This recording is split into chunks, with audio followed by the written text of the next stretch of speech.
you're about to experience a new way to thrive in martial arts by exploring who you are, what you love, and standing up for what you believe in. It's time to rise, because this is where we challenge and say no to outdated industry norms and say yes to change, so that we create a healthier, happier, and thriving martial arts community. I'm your host, Laurien Tsuhaken. Welcome to the Rise to Thrive podcast. During the second episode of The Art of Coaching, I have the pleasure of learning from Til Stritter. Til is an MMA coach at Elevate Gym, Bremen. What makes Til stand out as a coach is that he works with kids, teens, adults, beginners, amateurs, and pro athletes. To him, like fighters need to train and fight, so do coaches need to teach and corner frequently and consistently as well.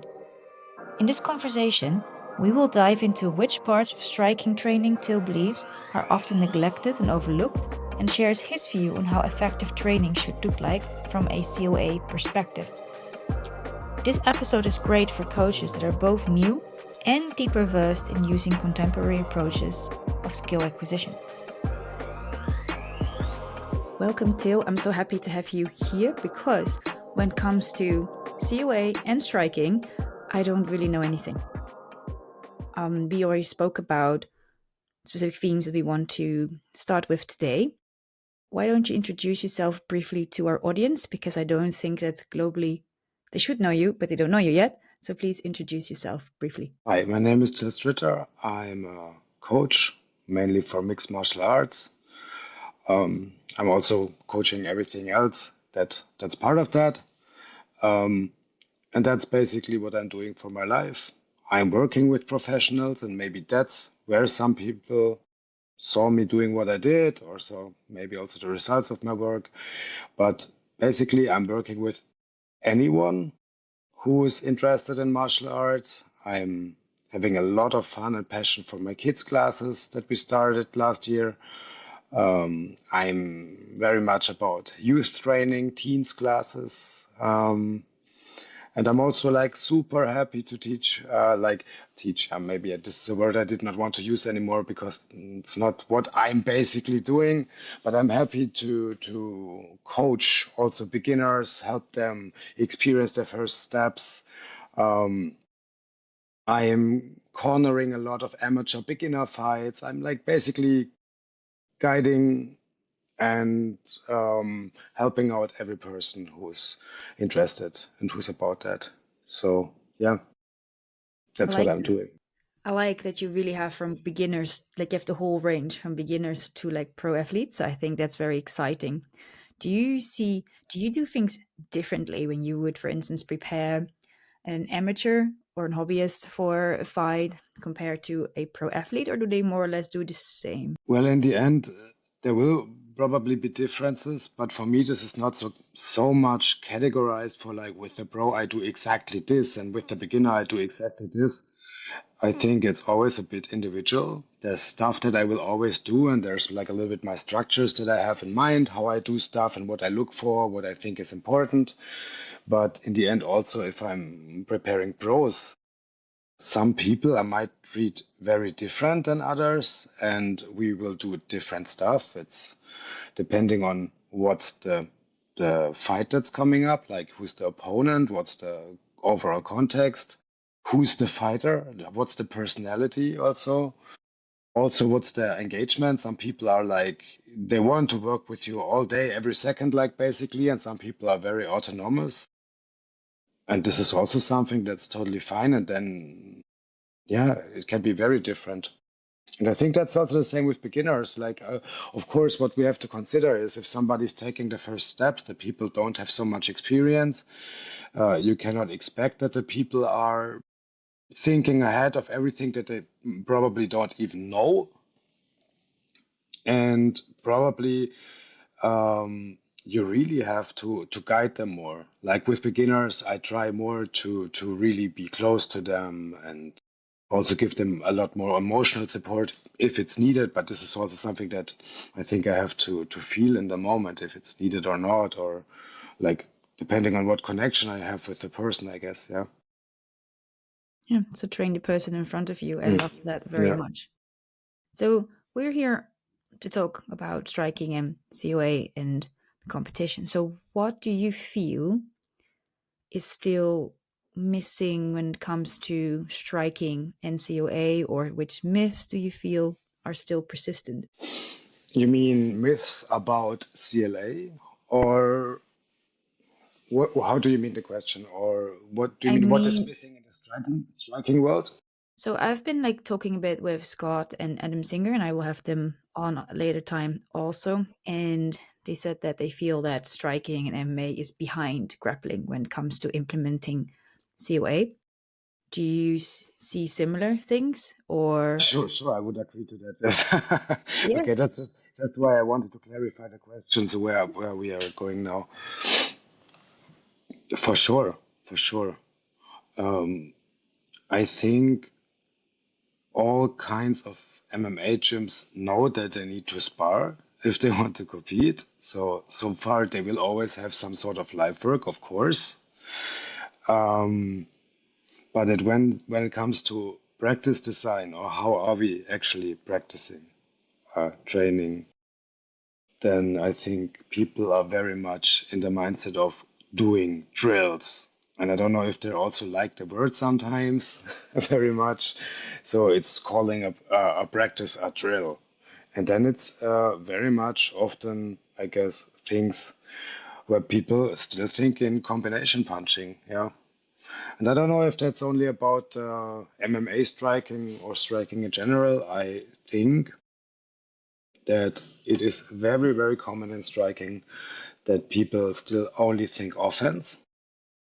And offense to them means punching a combination. And this will be practiced like this is the set combination, and this is what we're going to rehearse now. And then you're going to punch into gloves, and everything has to be hard. And people then sometimes confuse a little bit skill work and conditioning, I think. And maybe they don't care also. Like this is now the extreme example, yeah. So obviously people will do also other stuff. Well, I also have a background in coaching amateur boxing, and people also had like the constrained sparring a lot there, or the conditioned sparring, they call it. It's not like everybody is just doing combo punching and then sparring. This is like the super extreme, but it's still very common, and I think it shapes very much the idea about how things go. And sometimes you might have a very progressive person, and then they will mix up some defense into a combination. But I think practicing um, like fighting for initiative, distance management, using space, like fighting for a situation where I can actually attack you and you cannot attack me first before I go for a combination. Like, how, even if this combination that you rehearsed would be working like this as a set pattern for the situation that you don't even know now. Yeah. Then, even if that was the case, that this is working like that because you rehearsed it out of the context, and the situation would magically be exactly this, what this combination theoretically would be for, then the question is still how are you getting there? And I think people are missing out on that a lot, that fighting always is an interplay. You cannot fight without an opponent and without his actions. Like the same like in wrestling, I cannot push into you if you're not there also doing something. And I cannot get you moving and get an interplay to set up a certain action or to use what is coming for some way without you giving me this pressure, this interaction, without you pushing, pulling, trying to do stuff. Without that, it's not working. And that's the same in striking. And I think this is what people are missing out, and defense is not a big thing. So so this is also something people miss out completely, and I sometimes wonder if how people think that this is happening. That's Yeah. interesting. If I think back of my jiu-jitsu journey, when we opened our own school's blue belts, we realized also that our defense was really shit. Like we had attacks, we had sweeps, we had passes, we had these things, but then I was like, huh, these are big holes. So I think people just like that better, you know? And I think sometimes it's just Then when we really started focusing on defense, we realized that we could take more risks in offense, Mm. because when I know I can keep myself safe or I can get out of danger, that I can risk more. So for our listeners, for striking, how would you I know a game is always um oh, there, okay. A game is of course never plug and play. So people of course always have to have a look what happens with their people. But could you give the audience some pointers of how you would create or design a defense practice or a design for distance management? Mm. First, I don't try to take things out of context and practice them solely, because defense will not exist without offense. And I don't think it makes sense to practice offense without defense. So everything should be in a representative interplay. We can scale it down a lot. We can make it easier, but it has to be some sort of representative. And we can like this to distinguish between now it's offense, now it's defense. Somehow we can say yes, sure, and somehow it's always like you do that to analyze it better, but it's artificial. And it's also the same with the distance management. It happens all the time and it has to happen. Otherwise, you are not defending or attacking or fighting. You can have good distance management or very functional distance management relative to what you want to do and how you want the fight to go. But it's not like it's not there. It always has to be there. And the question is just like if we pay attention, I guess. Yeah. So all tasks that I will set up will include this for a bit. Um, And there will be always an aspect of I'm trying to achieve an effect for you on you, but I also need to live or deal with what you are doing. And this can be very scaled down. Like for example, this was not a beginner practice, but yesterday it's the freshest one. So let's go to this practical example. Yesterday I was teaching a class with more advanced people where I wanted them to explore sidestepping, like creating sharp angles. So you have basically the person available to you and you're not available for the person for a short moment. It's always for a short moment. Yeah. It's never stable. Yeah. So when can you go to a side effectively? The problem is always if I want to go on your side, you're turning, right? Because we're fighting. Yeah. So it's always cool to practice stepping to a side with somebody who's just patiently waiting for you and then is accepting that you're punching. But this will never happen and you're not going to learn it that way. Yeah. So I was setting up a task um, where people were only allowed to box with single strikes, both of them, and they had to move free in space. So I was always expecting them to know when they're too close and when they're too far, and if not, they will feel it because they had a task to do also. And this time I was rewarding defense. I was giving points.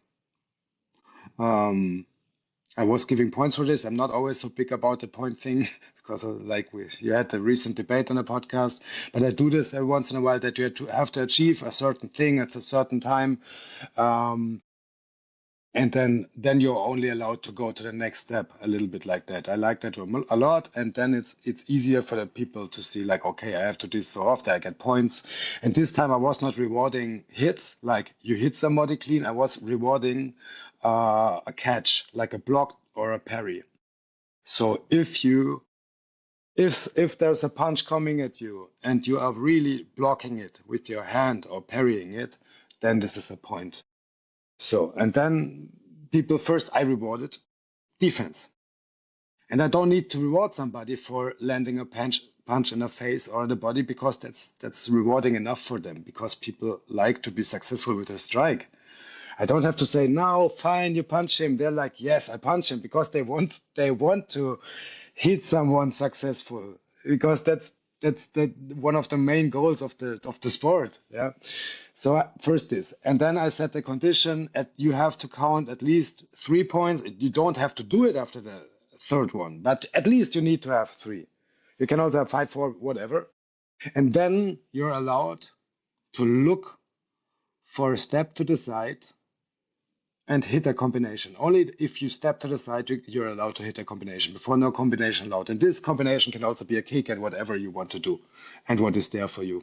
And why did I do this? That the three is completely random, of course. Yeah, it was just like I wanted the people to explore the interplay with the strikes first and get a good feel of the opponent and get a good feel for how intense is he going, how quick is he, how does it look, maybe catch up some environmental cues like, hey, can I somehow see him doing something, like get information first.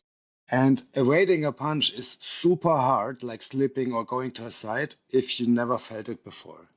If we are starting to fight and I don't know your movement at all, and I did not interact with you before, it's super hard, even if you're super good in that, in like adapting to a new person and picking up the cues very fast. Even if you're super good with that, it's super hard. And making this physical context with blocks gives you time to observe a little bit, to interplay, to get attuned to the situation very much. So I was more or less constraining the people to spend some time interacting with the person, get a feel for their attacks, for how quick are they going, how are they doing things, what rhythms do they have and stuff. And when they really got into the situation, super focused on the opponent, then I feel it's more easy for them to fight the right moment, because the problem is if I'm just stepping to the side and you see that, then you're turning and they don't have an angle and then your weapons are pointed at me again, you know? So then again, we have a 50-50, you can punch, I can punch. And I never want this. I never want 50-50. I always want to have an asymmetric situation for my fighters. And I want them to be good in creating that for the shortest moments, of course. And so the best moment to get to your side is when you're committing to a direction, right? So I need you to strike at me, because otherwise you're not committing to a direction. And if you're really committing to a direction, you're really taking a step probably, or even not. This is the very short moment where you will not turn. And then I have to find this moment. And how you're going, like I gave the people options. Like, of course, you might always think like, oh, is this over constrained or not? In the end, if you have to perform a certain action and there's not enough variability, the variability for me in this is the person is actually trying to hit you all the time, is also trying to score points, and is also looking to get for a sidestep combination. And I did not say which side do you have to go. Nobody said when do you have to go. You don't have to do this after your third score. You can do that anytime. Sometimes you will try it and it's not there, and then you get hit in the face. That's a strong feedback. Yeah. You maybe need to feint. Yeah, body feints, direction feints, pull the attention somewhere else. You will need to do that. And if you are pivoting out to create an angle, or you're stepping on a clean line, or you're switching the stance, or you go left and right, or you go very close, or you go very far, this is all up to you. And like depending on how close you are in the end, you might use different strikes, starting the combination differently. And so at least for me, I'm living with this sort of, okay, but you could also have done something else. But I think it's always what we're doing, right? Constraining it to somewhere to afford certain situations, and later on we play the whole game again. Yeah. Yeah, I like that because I mean, me being short, I mean, I did some striking, nothing to write home Mm. about, but some. And me being short and have like T-Rex arms, my Mm. distance is super different. Like when I go with somebody who's much taller, I do not want to be far away because then I mean they can hit me, I cannot hit them. So I think I like, because I know when it was there, it was still really combination based, where one kind of was standing and kind of like helping with, but still I had to adapt quite a lot because me being Dutch, I'm tiny. Dutch Mm. people are big here. Yeah, I had to take more steps even to get close, and that made me realize how it was indeed so artificial. So, do you still teach combinations? Mm. I, never say never. But if I say I teach combinations, I'm not having a combination in mind. And then I show you this, and then you do this. I will make combination punching and using combining strikes as a tool, as a topic, but I will not come up like this combination, this is this combination, now practice it. What I will do every once in a while is if I think there's a certain thing like a 1-2, or like a 1-2 is very typical and practical, or people are sometimes not expecting that you turn it around and you make it a 2-1, and then it's not like a straight and a hook, what is very common, but then it's two straights, but you start with the rear hand, so it's very long and very stiff, and it's good for keeping people away, and it's good for bridging distance and still creating a lot of power, blah blah. Also, there is reasons to use certain tools, and then I will propose there is combinations, or like a certain pattern of strikes that I will propose, but then I will tell you or make you experience the function, like what is this good for? Why would you do that? But I'm not gonna make you repeat this now. So we're gonna like here also, when I propose a certain solution, I'm looking for what's the effect, what's the function, and I want people to be focused externally also with that.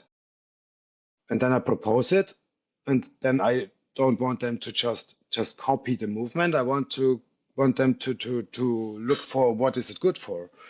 So yeah, this is what I'm doing. Other than that, of course, it is a topic that you need to combine strikes.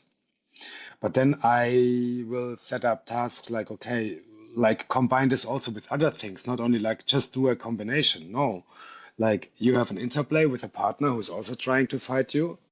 And now you have to set up a first initial hit. And then I give you multiple options how you set up this first initial hit, like fainting in the air, fainting slow, whatever, mixing an attack with a feint, so you believe the feint actually, and when you feel like the other person is buying in, now reacting to your feint because you backed it up, then you have to observe what could be this initial hit that you're doing, and then you can also scale it up like, okay, but now you see you can go up and down on the body, and you can go inside and outside on the body. So what is combination punching good for? Well, I'm disorganizing you, and even if you're blocking everything, you cannot be everywhere all the time. So I'm creating holes. We, let's say we're also here talking more about when are we using it and what's the purpose. Am I trying to destabilize you to set up a certain strike? Am I trying to pry open your defense, like Lineker style, punching your head away, so now you're open and your guard is gone? Like, am I trying to manipulate your guard? Am I trying to manipulate, sorry, your posture, and also with that somehow your balance? Am I trying to attack your base, whatever? Am I just trying to overwhelm you, push you over, shoot a lot of volume on you? This is more what we're talking about. And then we see how we use that. No? So it's not like we're practicing combinations. No, we're talking about practicing certain effects. And then we see how we can use this, because also a combination can fit all these purposes, and then the combination can be very different also, Or like in the task that I was talking about, like with setting up the feint, like making you really believe my feint, because I also do the action every once in a while, and then I also have your resistance, and then I can also scale up the partner and the difficulty. And then maybe when you hit your initial strike, then try to land for so more or whatever, and see what happens and where you can really get something. Yeah, something like that, maybe. I remember when I was doing striking that the coach was had a very internal focus as it comes to me punching straight, or how high my elbow was for a hook. How do you teach somebody to, that they start punching? I mean, I can imagine sometimes for me it feels a bit like, with jiu-jitsu guard passing, you can get like over around through, I guess. Are like many options that you have. So how, and I remember back then when I did it that some were hyper focused on this. But then of course when they want me to focus on strength, like straightening it, it's an internal focus. So how do you deal with that? As I can imagine that some listeners who make some striking coach who are new to this, that is maybe something that they would want to ask you? Hmm. Well, I don't think I have a perfect solution, to be honest. I just noticed that the ways that I was doing it before are not having the effect that you thought that it is. Yeah. And sometimes it's super hard and you spend a lot of time of showing people the perfect movement and the form. And I have been there and I've been super overcorrective.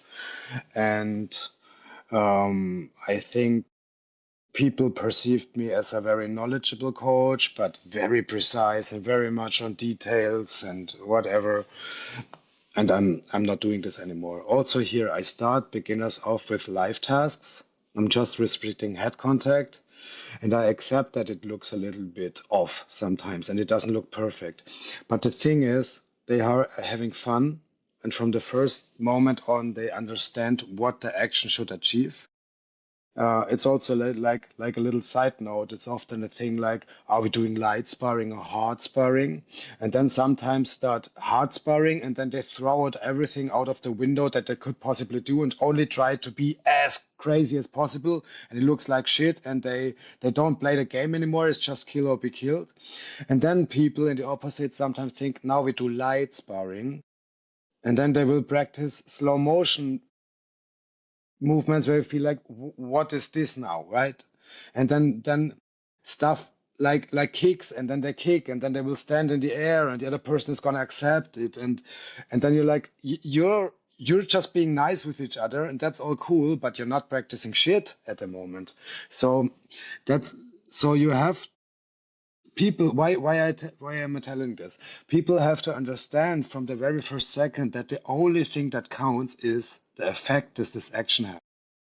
If you are looking good shadow boxing and you practice the perfect movement school, then you're a super good dancer, and I'm amazed by that. And you can be a TikTok star or whatever, but you're not gonna be an effective fighter if your actions first don't have an effect and you don't know the moment when to use it for, and you don't have your intention set, and you cannot play the game basically. Yeah, what I remember. So I Oh, sorry.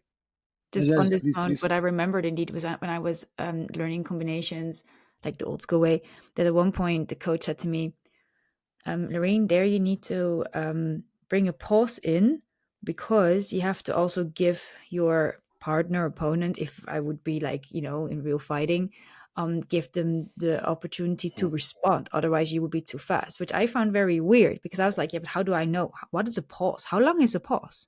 I don't know. Because indeed, if I don't get feedback from my partner, how do I know Mhm. whether I need to, I don't know, give them a moment to turn so I can get the hook in or something? I just say something random. So yeah, this makes a lot of sense to me. Yeah, this is like artificial ideas that are completely for the ass. Yeah, because it's a hypothetical idea that this person has that could be, and you should understand this now. And then you're asked to do this completely out of context without anybody trying to do anything on you. And it just doesn't make sense. It just helps maybe to show you the idea this and this could happen, and then this and this could make sense. And this is fine, but it's not gonna help. Look, my biggest problem with this prescribing the perfect technique and then overcorrecting is, especially also when we're later talking about fighters and the immediate preparation, like short before the fight.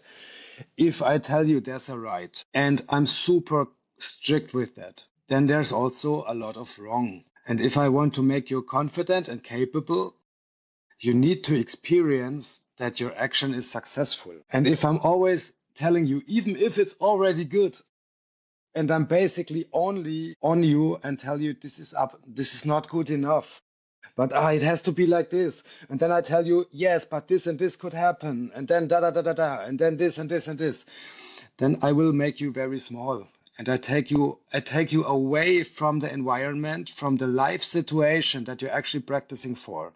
Like a swimmer can never swim without water. And you just cannot climb a mountain without climbing a mountain. And you fighting is not possible without another person who wants to fight you.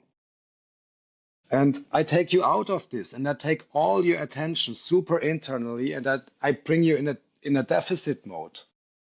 And this is holding you back very much. And then you try to mimic my perfect example, but we're never talking about an effect. And even if we are practicing the effect, because I'm not taking away from people that are maybe also having good boxers or good kickboxers, of course they are practicing effect. But even then, they will interrupt them and put the focus back on them. And this is very inefficient, and I think this is something that I completely avoid also. And I don't have the perfect tools, and I don't have the perfect language all the time, but I'm always trying to improve that. Like like I'm not telling people to put their chin down anymore. Not because it's not necessary, it's super necessary.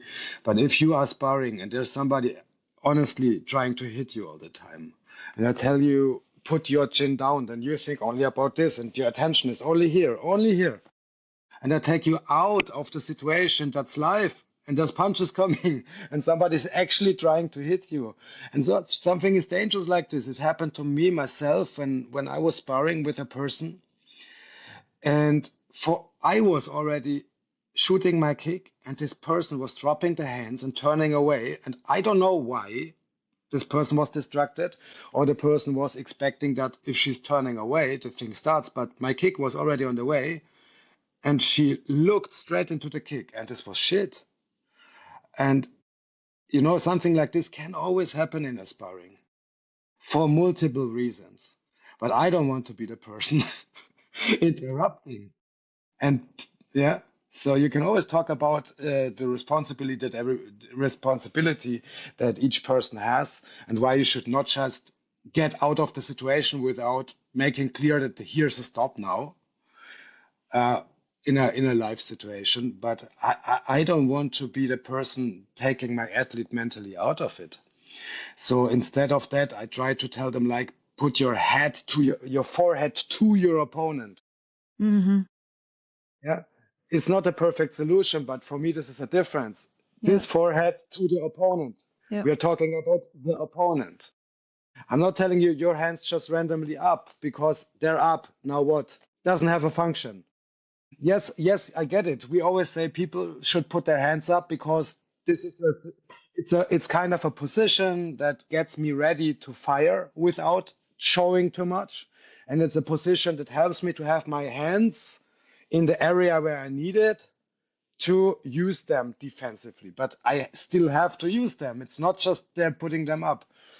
And so I will tell them if I want to have a hand position that blocks your opponent more before you even punches, I tell them put something in between you and the opponent. This could also be a strike, a jab in the air or something. Put things in between you and the opponent. Like straight things in between you and the opponent, or hands before put your hands in front of opponent's gloves. Like if I tell you to do something with your body, it has to be relative to the other person. It reminds me. We also played a lot with tennis balls, and we did things with these. I don't know how to call these extension, these soft stickies. Ah, yeah, Um, these pool noodles. yeah, these pool noodles, but like the smaller ones. So, what do you see use? Are they functional for you in your view? No, That's what I thought, but I just wanted to ask. no, they're fun. And there was also a time where this was fancy and it was coming up, and in social media, all of a sudden, everybody was playing with the noodles. And I was also doing this a little bit because I liked using this, and I thought, okay, the cool thing is sometimes I see that people are loading up too much in their strikes, and then they're falling into their strikes, and then they're always training on the heavy back, and then they're not keeping their balance because they think the back is going to stabilize me or the pad holder is going to stabilize me. So it was a cool solution to have the people hit more precise and to have better equilibrium and maintain their base while punching. It's a super cool solution for that. And I can hit you with the pool noodle and it doesn't hurt you. Yes. But the thing is, the problems that I was solving with that are only problems that we have if you're always practicing heavy back or pads. And if you're practicing with a live partner, you don't have these problems, or it regulates even better.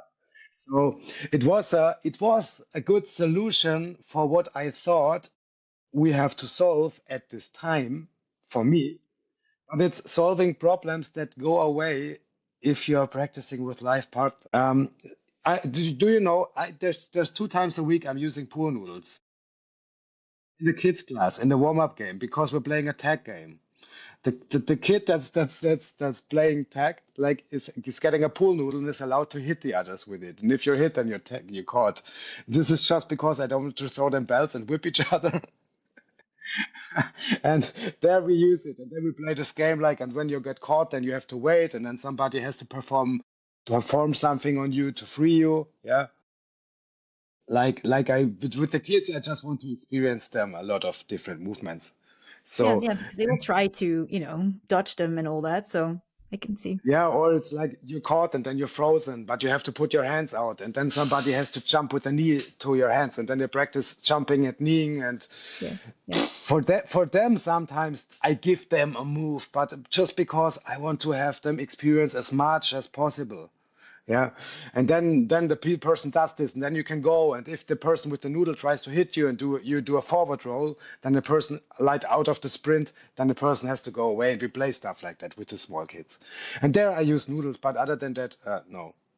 yeah. But I mean, there the function is like clear. I mean, like we with the very small ones, we do a lot of animal drills that has not necessarily anything to do with jujitsu, but they are exploring their bodies, and I can just see how they just can use their bodies better. When they can Yeah, use their bodies better, the jiu-jitsu will get back better. So no, yeah. no, that's no, I will bear that in mind because we also have some noodles. So, and I think if I Mhm. would tell them that they can hit another kid, they will be very happy. So, Yeah, so noodles are fun. The kids love them, they're fun. and I love. And it's always also for me. I have a lot of fun, and I enjoy very much seeing a very small kid, sometimes the same size as the noodle, sprinting with a huge noodle over the mat, and this always makes my day. This is super cool. Yeah.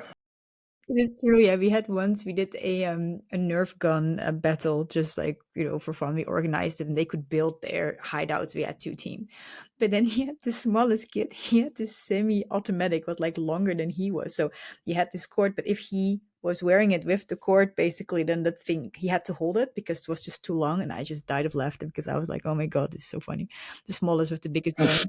But yeah, going astray. So then let's then dive deep into the just before the competition prep because indeed I'm very because usually when I watch UFC I see somebody holding pads, I see that type of quote unquote drilling warming ups and preparation. So how do you do it? Well, to be clear, I am using pads there, but the question is for what purpose, and it's not solely pads.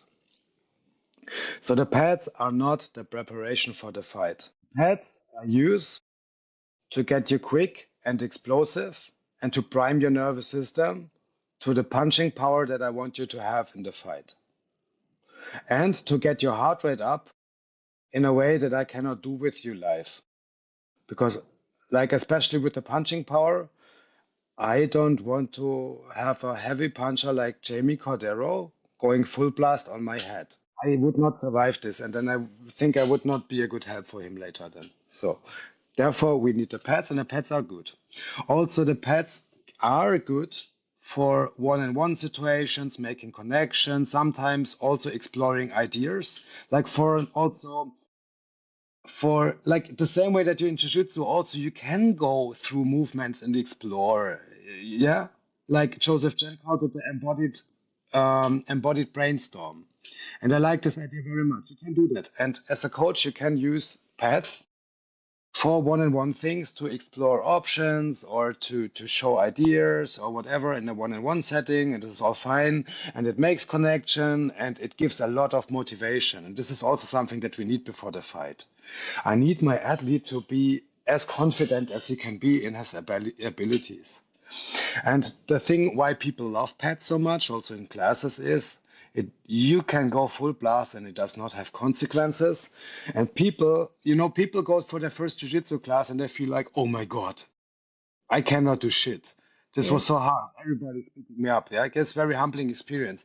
People go to their first striking class if they have like a class with a padman, yeah, like this usual combo of the day classes. They go home after the first class and they think like I'm a killer. I'm just a I'm just an animal. Like why I'm not signed to UFC now already? Yeah. So, but it shows like it's very confidence building also. And I need people to be extra confident in their punching ability. And I also want their mind and the nervous system, like everything together, be completely ready to go full blast in the right moment. But this is not, it is just the explanation why do I also use pads. So what I'm more about is, well, and that's the general idea of warm-ups also. Like warm-ups, I don't even like the term because then we're only talking about heating up. For me, this is like, yes, the body temperature rises and I'm warm, but the being warm is just a side effect. It's like, yes, physiologically, there's a lot of stuff happening and we want that. Yeah. We want the heart rate going, we want to the energy systems to be activated also to the demands. I need your breathing systems going like that all together. We need your lung and your nose to open up. We can also help there a little bit with breathing exercises and breath holds. Yeah, we can do that. But it's also I need you to get into the play. Yeah. I need you to get ready. So first we need to get you confident. We need we need to set your intention. We need to get you focused. And I need also like your nervous system to be ready for the demands. And I want to put you out in the maximum representative situation, a full on fight. Yeah. Therefore, you need to be super adaptive. Therefore, you need to be super awake. Therefore, you need to be confident. You need to have your eyes on the prize. Yeah. Okay. Yeah. Um, and I need you to all your senses to be maximum sharp and ready. You need to be super attuned to what is coming. You need to make decisions. You need to solve problems all the time. So this has to happen in the warm up and not in an artificial interplay like I need to give you the cues as representative as it goes because we're not in the cage now, of course, and I'm not your opponent and I'm not trying to hurt you, yeah, but as close as possible. So we will have a little bit mobility because yes, we need to get the muscles tender and the joints going good. Yeah, we will do a little bit of mobility. Um, like arousal will come. Yeah, the heart rate will go up. Your body, it's, also here we distinguish this artificially. It's all happening in one system, right? So, and then this will be more an active interplay. Yes, of course, depending on who's the opponent and most likely gonna happen, there will be things that we do more, but we will do most of the time light spars. So in our team, we will have the big MMA gloves, and then we will spar lightly a little bit, and we will go through grappling exchanges and then striking exchanges and look for certain types of situations. I will always start you with moving with me in space. We will always start with position yourself relative to me and what I'm doing. And I will always give you disturbance and will ask you to do certain actions. And then in the end, it will be always like a light spar. And then you will have to perform certain tasks. And then this is depending on, of course, what's happening. And also you will grapple and we will have this interplay. And we keep it, of course, short. And we have a lot of breaks because the arousal will be there already. And you cannot be tired for the fight. Here we also have to be cautious. And this is also something that I saw people fuck up a lot when they kill people on the pads before a fight. I don't want you to become anaerobic too much. I don't want to exhaust you. I don't want you to go in the fight as if you already trained. Yes, I need you to have the maximum intensity and at least once. I don't want you to crash into this performance wall. I don't know if that's a good term, but Like we all know this, like people go for their first grappling tournament, and after the first fight, their lung is burning, and then after 1 minute they're stuck, and they feel like my muscles are tense, my lung is burning now. Yeah, this can always happen to you. This first crash that you have in your performance. Yeah, like um, I don't want this to happen in the fight. So we need to have your lung, like you breathing very heavy one time to break a sweat, to have a high heart rate before the fight already. So and then you calm down a bit, and then you're ready.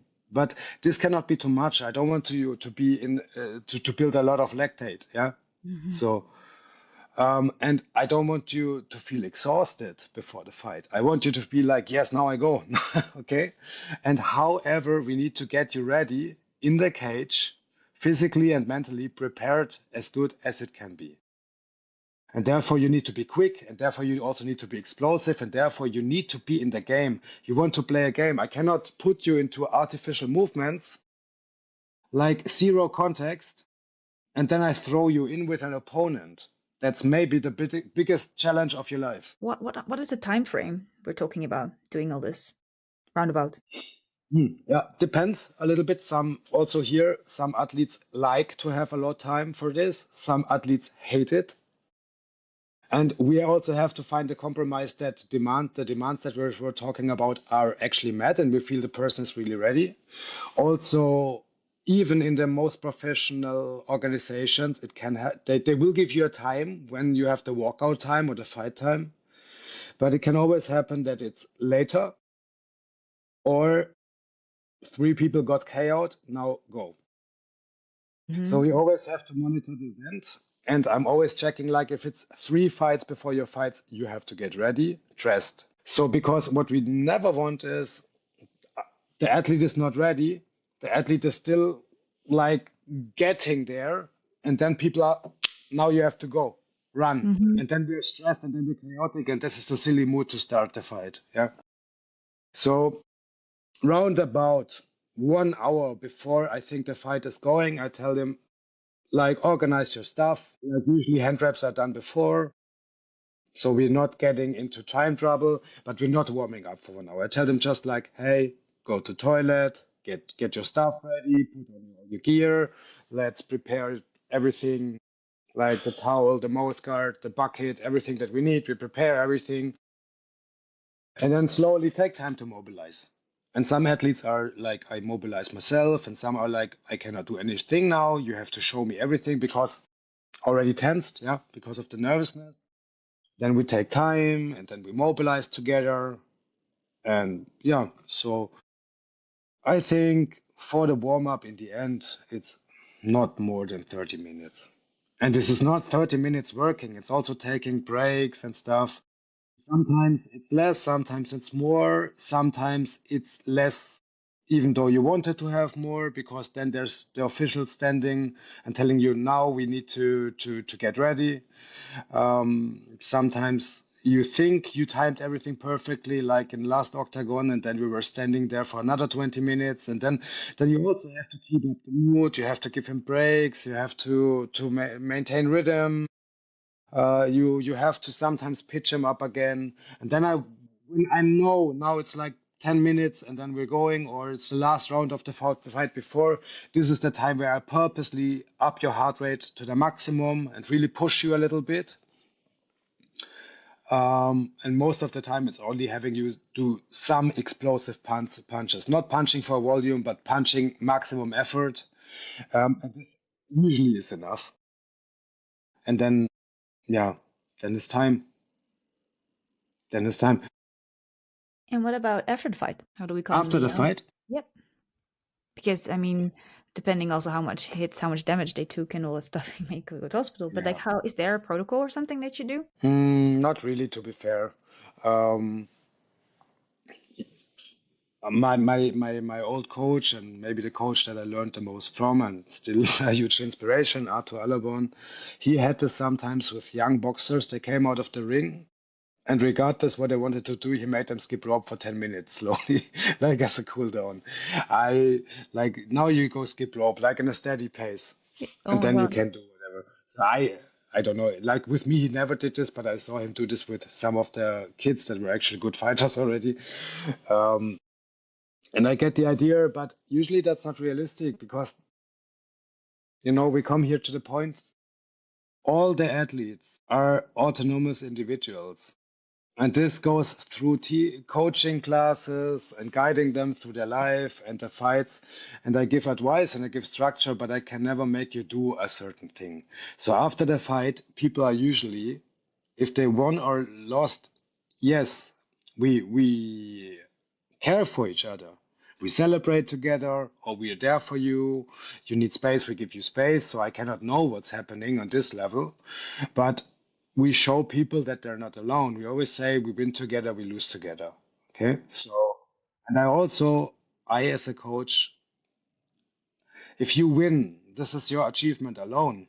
I was not in the cage. I was not fighting. I tried to help you, but this is your achievement and your victory alone. Yeah, if you want to give me credit, that's fine, but that's up to you. But first, you were the one. If you are losing, on the other hand, and maybe that's a little bit, I don't know if that's logic, but if you're losing, I will always take ownership. I will always take ownership. Maybe I gave you not good advice. Maybe I did not prepare you the way. Like I always try to do the best, but I don't know if I was helping you the best in the end. You can decide if that's the case.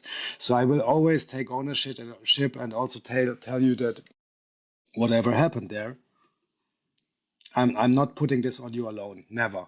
It's always on me. It's also on the team as well. So this is something that is more important for me after the fight to care. The caring is important.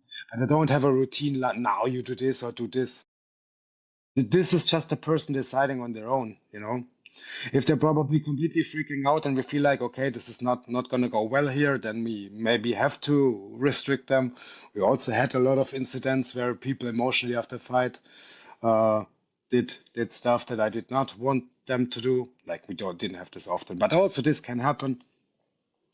But basically, it's more we care for each other. Yeah, this is my job.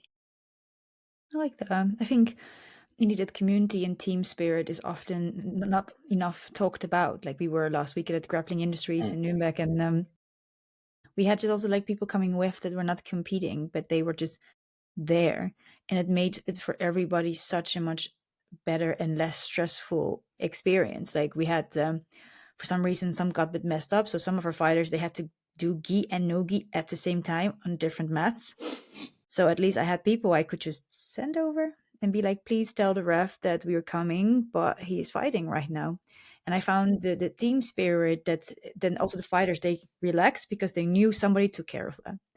And I think indeed also after a fight, win or lose, I mean, you have to learn to deal with both.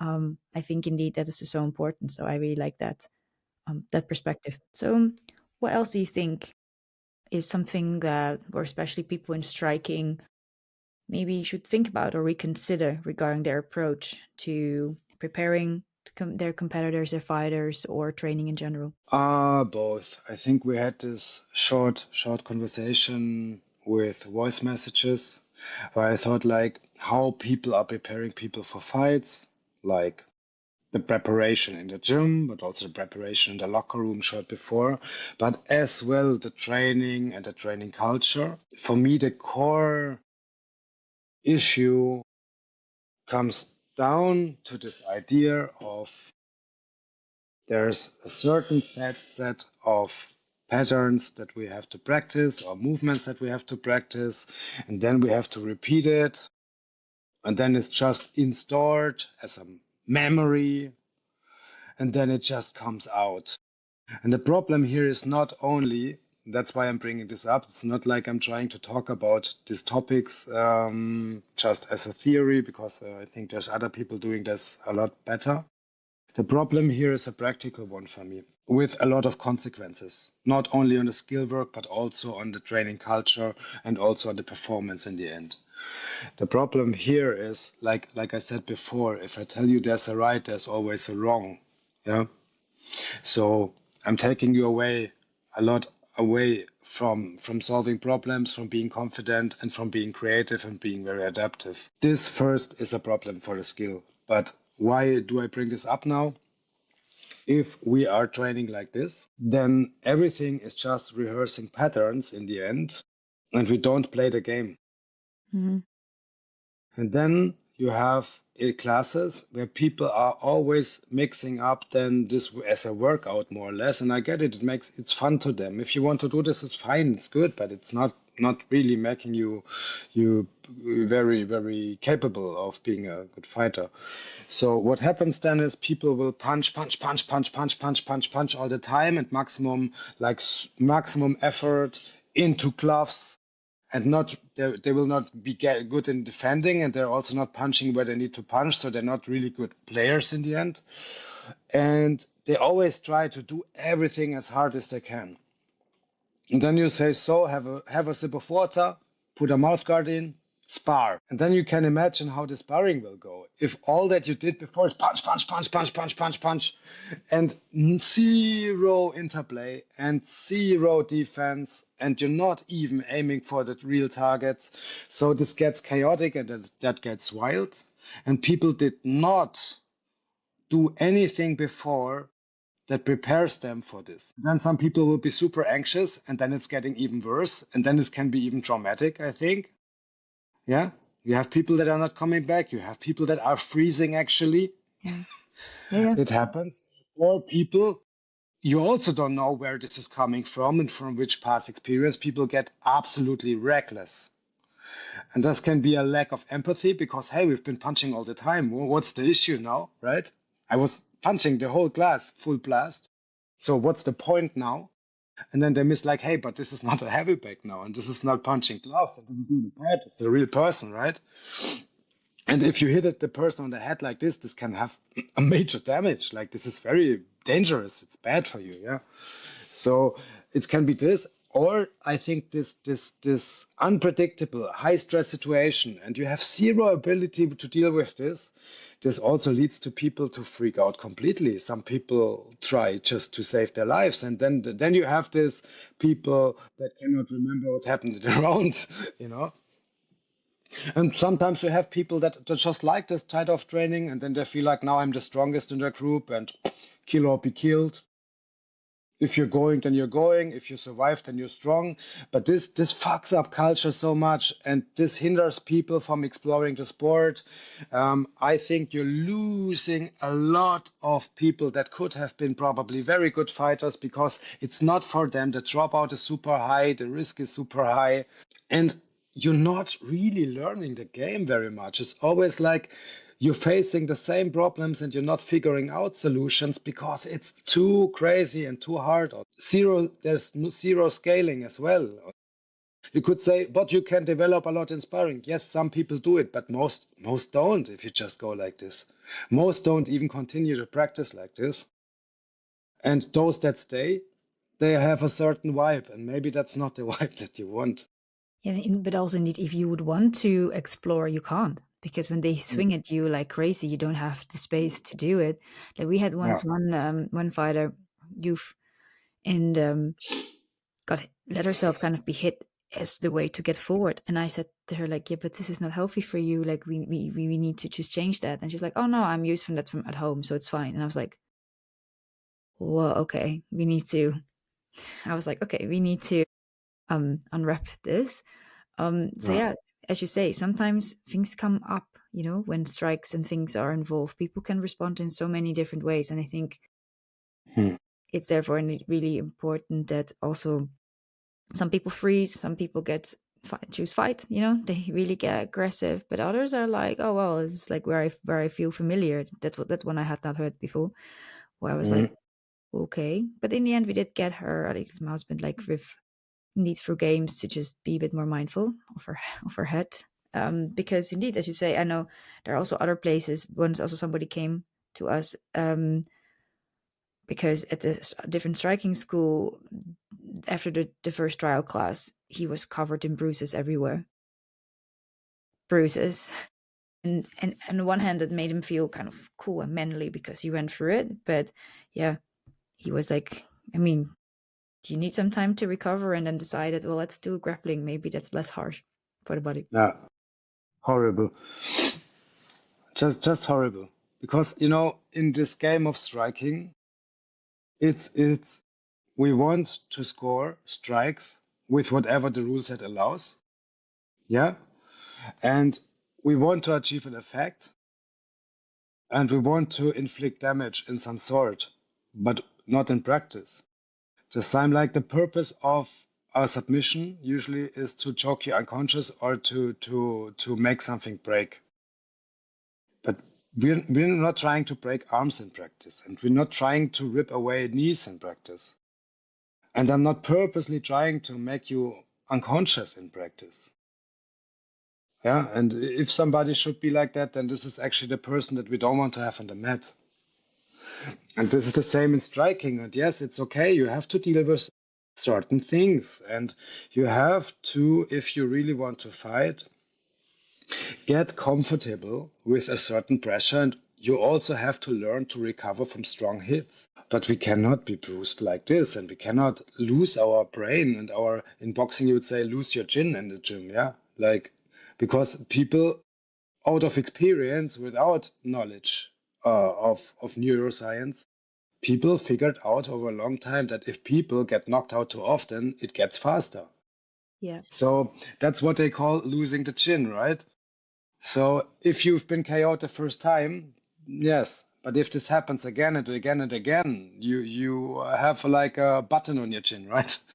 So it happens quicker. So, and we're not talking about the brain damage and the micro trauma now, yeah. So I'm also not an expert on that, but I'm very heavy on explaining that to my students and make them Google CTE and get informed about that.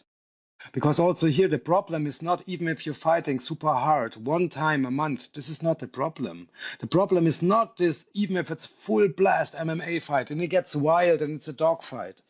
The problem is not that once a month you did this for 3 times 5 minutes. It can be a problem. Yes, okay. Don't get me wrong, it can be a problem. But the problem for the health of the people is not this one fight a month, this 15 minutes chaos. The problem is this 1 hour every day. Mm-hmm. This is a problem. Even like, yes, but I had my guard up. Yes, if somebody shoots so hard against your head, your brain doesn't care if you put a hand in between or not. Yes, or am I wrong, right? So, or you, yeah, but we're sparring with headgear. Headgear makes it more dangerous. The headgear is good if you don't like, headgear can help you not get cut somewhere if you clash heads, or not to get a bruise if you have a chop and you don't want to have a bruise. And if you have a broken nose and you have a headgear with this thing in front of the nose, it can help you. Fine. But for your brain, it doesn't mean shit. And as far as I know, it's like the straight impact on the brain is not the worst, but it's the rotation. Yeah. So the headgear will make your head bigger, sometimes short that will even miss you, and you're attuned to that. Yeah. So Mm-hmm. your behaviors are like, I awaited a shot, but now here is something, and it's not the right distance because you have another constraint here, right? So this headgear has friction and it turns your head. And people get reckless. People think the person has headgear, now it can get harder. And people sometimes stop protecting themselves Yep. and You've get seen it. more into risk. I also saw that. And in the end, even if you have big gloves, and we are heavy about like if you want to spar, you have 16 ounces, but still, if you go reckless on the head, the brain, I think the brain does not care. And it's not this one time your head gets shaken, it's this bam, bam, bam, bam all the time. That's the problem. Yeah. So I sometimes have the tendency to lose myself in this thought. So let me try to get back to what we were talking about. But this was, I think, about the guy getting bruised in his trial class and then feeling very manly about it. And yes, and this is also some experience where people, as a beginner, get fucked up completely, and they're like, "Yes, but I have to learn." Like go hard or go home mentality. And I think you're not learning this way. No, no. I mean, if you then also every time need, I don't know, 2 weeks break to heal, to mend your wound or something, you're not going to learn. Exactly. There's So, also something that I'm stressing with my people that if we have a strong competition team, we need to push ourselves and we really need to get as representative as possible, and we need really to challenge us and build us up. Like you are better than me, and then I'm trying to deal with the problems that you're making. Like I make problems, you make problems, we get better. Yeah, we work ourselves up, and there's always risk management that we need to have, and it's always a little bit a trade-off.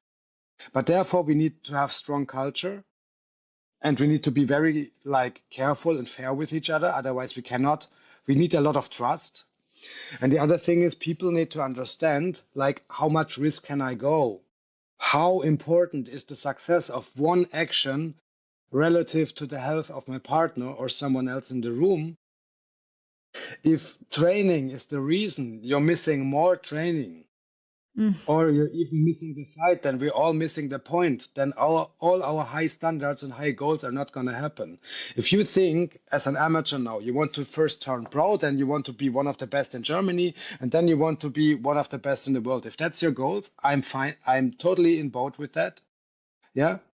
I have high standards, but then you need to train in a way that you can have fights consistently, and first that your training is consistent over multiple years. And this people need to consider also. Yeah. Yep, definitely. So coming to a close for listed listeners, especially if we are talking about striking MMA coaches, what would be your top 3 things that they could apply right away in their next class to improve their classes? Keep people partnered up as much as possible. Have people fight for initiative. Like having them manage distance some way. And always make sure that defense and offense goes hand in hand, and that you put people in scaled down situations that are not overwhelming, where they get confident with defending stuff, not only defending stuff, but also leading the fight, leading their attacks, but also very confident with defending stuff, with everything that can be tough. And then I think if people, then you will see a rapid improvement. Yeah, I think those things, like keep everything partnered up with a live interaction in some way. Have people fight for initiative. Like, for example, I like to have first hit games. Who scores the first hit or something like that. But it's just one random example. Like however you design the practice, make sure people really have to negotiate a little bit who can do something or not. And add value to defensive behaviors. Yeah. And then you will see that people, even super beginners, will spar super confidently very fast. Theo, thank you so much for this episode. I think many will learn a lot from this, regardless of it's even striking, or also even not for grappling. And the important notes on training the person in front of you, team culture. Thank you for that. Wishing you and the listeners a lovely day. Thanks for having me. Thank you, Theo, for your insights. They have definitely impacted me, and I'm sure also our listeners. I love how you combine effective training pedagogies with safe yet challenging training environments. They really do go hand in hand. To my listeners, thank you again for being there. If anything was unclear, or if you have feedback or follow-up questions, please feel invited to share so we can optimize further content. For now, thank you for listening and wishing you all a lovely remainder of the week.